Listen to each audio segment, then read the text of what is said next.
সার্জিসকে ডাকুন, এখানে নিয়ে আসুন, হাসনাতকে ডাকুন, নাহিদকে ডাকুন, এখানে কোরআন হাতে তুলে দিন, তারা বুকে কোরআন নিয়ে বলুক হাসিনার পতনের জন্য তারা আন্দোলন করছে, তারা বলুক। এটা কোনো প্ল্যান ছিল না। এবং তাদের অতীতের অনেক ভিডিও বক্তব্য আছে যেখানে হাসিনাকে তারা সব কথা বলতেছে, বঙ্গবন্ধুদের পক্ষের কথা বলতেছে।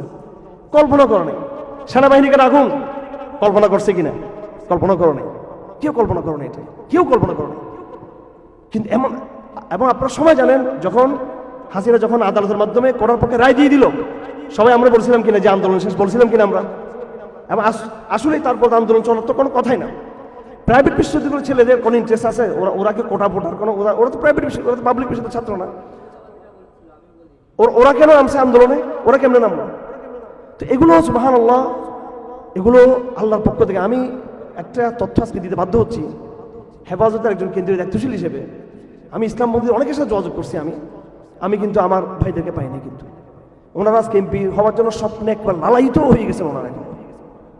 এখন আমি বলতে চাই না ভাইদেরকে, আমার ছোট ভাই, বড় আমার সমাবেশ যারা আছেন, কেউ কেউ তখন তারা, কারণ তারা মাঝে হারুন একটা পাগলা, এটা মনে হয় এটা আবেগেই, ও সরকার তো টিকে যাবে, হাসিনা টিকে যাবে, হাসিনা টিকে যাবে, এরকম ফোনের রেসপন্স পায়নি। কিন্তু আল্লাহর এক বন্দাস ক্যান্টনমেন্ট থেকে ফোন দিল এক সেনাবাহিনীর মিডল ক্লাসের বলতে আপনার বুঝেন লেফটেন্যান্ট কর্নেল বা মেজর, এই টাইপের অফিসার। সে তার নাম আমাকে বলে নাই। আমি মনে করছি হাসিনা আমার পিছনে ডিজিএফে লাগাইছে আমার মনে ধরার জন্য। আমি তারা ধরি, কারণ আরো এমন সে পরিচিত হচ্ছে, আমি ক্যান্টনমেন্ট থেকে বলতেছি পরিচয়, আর ডাইরেক্ট আমার মোবাইলে যেটা রেকর্ড হচ্ছে, আমি তাকে রেসপন্স করি নাই। সে বারবার বলতেছে আপনারা রাজপথে ইয়ে থাকুন, আমরা গুলি চালাবো না, কথা দিচ্ছি।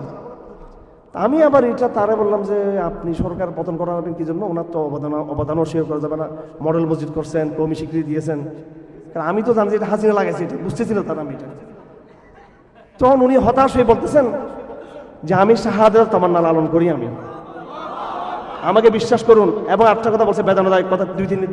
আমি একদিন 2 দিন 3 দিন বিশ্বাস করতে পারতেছি না এটা। শেষ উনি বললেন আপনি আমাকে কখনো আর পাবেন না, আপনি আমাকে কখনো আপনার আমার কথা বলেন, এই নাম্বারটা এখনো আছে, আর তারা পাওয়া চালিয়ে এখন আর পাচ্ছি না তাকে। এই ব্যক্তি মূল মেসেজটা দিয়েছেন আমাদেরকে, হেফাজতকে, চোরবুনেকে মেসেজটা দিয়েছেন। উনি নিজে বলেছেন যে আমরা চোরবুনেকে দিয়েছি মেসেজটা, এবং আপনি ইসলাম বন্ধুদেরকে মেসেজ দেওয়ার চেষ্টা করেছেন, এবং অত্যন্ত আশা নিয়ে আমাকে ফোন করেছেন যে এই গভর্নমেন্ট পড়ে যাবে, আল্লাহর রাস্তা আপনারা স্থির থাকুন রাজপথে, কারণ আমরা গুলি চালাবো না। আমরা বললাম আপনাদের অফিসাররা তো গুলি চালাবে, বলো বন্দুক আমাদের হাতে, আমাদের গুলি চলবে না। এরপরেই কিন্তু সেনাবাহিনী যারা এলিট, ওনারা কিন্তু চেঞ্জ হয়েছেন কাদের কারণে? এই হ্যাঁ, এটা বুঝতে হবে আমার ভাইয়েরা। আমি জিজ্ঞেস করতে চাই, কে কে কোন সত্তা যে সেনাবাহিনী 17 বছর টিকে ছিল বাংলাদেশে, কিছুই করে নাই, বরং তার হাজিরের পক্ষে ছিল? এই যুবক তরুণদের অন্তরাস ক্যান্টনমেন্টের ভিতরে, যেখানে আমরা বই নিয়ে, শহীদ কুতুব বই নিয়ে ক্যান্টনমেন্টে যাওয়া সম্ভব? বলেন, ওখানে কি এই মোটিভেশনাল কোর্স করা সম্ভব? ওখানে কি হারুন এজারের সাথে যোগাযোগ করা কি সম্ভব? জমিসুদ্দুর রহমানের সাথে? তাদের অন্তরে কে ঢেলে দিল? কে ঢেলে দিল যে গুলি আর চালাইও না? কে ঢেলে দিল? এগুলো সার্জিসদেরকে বলুন, আপনারা ডক্টর ইউনূসকে বলুন, এগুলো হাসনাতদেরকে বলুন। এই সেনাবাহিনীর এই অংশটুকু যদি সেদিন যদি ইউটার্ন না নিত, কোনো দিন এই বিপ্লব সফল হওয়ার কোনো স্বপ্ন কেউ দেখাতে পারতো না। এটা আপনি কিভাবে জল কামানের সামনে টিকতেন? কামানের সামনে কিভাবে টিকতেন? এটা যদি ওরা যদি এগ্রেসিভ থাকতো, এটা আল্লাহ তাদের অন্তরকে ফিরিয়ে দিয়েছে এইভাবে। অলরেডি সেনাবাহিনী তার যাচ্ছিল মুভের দিকে। যাই হোক, আল্লাহর বাস্তা রাখবেন, আল্লাহ পাক ফেরাউনকে ধ্বংস করেছেন। আমি এবার জিদ্দা গিয়েছি, আমি লোহিত সাগর পাড়া দাঁড়িয়েছি, আমার মেয়ের বাসা হচ্ছে জিদ্দায়। আমি আমার মধ্যে আবেগ চলে আসছে, আমাদের আল্লাহু আকবার। লোহিত সাগরের এই যে দক্ষিণ উত্তর দিকে, ওইদিকে সিরিয়ার ওইদিকে প্রান্তে যেতে, যেখানে সুয়েজ কালের ওইদিকে গিয়ে ফেরাউনকে আল্লাহ পাক ডুবাই দিল। আর ঠিক আর আল্লাহ রাসূল নাম দিয়েছেন আবু জাহেলকে যে ফেরাউন হাদিল উম্মাহ, আর মুসলিম উম্মার ফেরাউনকে, বনী ইসরাইল ফেরাউনকে পানিতে মারলেন। আর এই ইসলামের ফেরাউনকে আল্লাহ পাক মারল কোথায়? বদরের ময়দানে।